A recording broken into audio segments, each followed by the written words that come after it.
I'm going to show you a problem we're having with our Kenmore vacuum cleaner. The beater bar doesn't run all the time.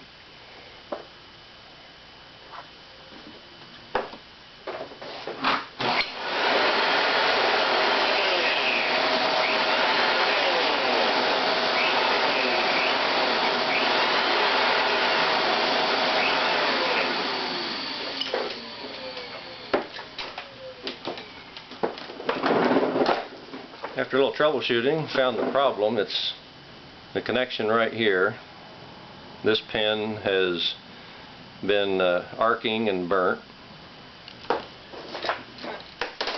and also the mate here on the telescoping wand has it's damaged also. So I've got replacement parts, and I'll show you how to replace those in the next couple of videos.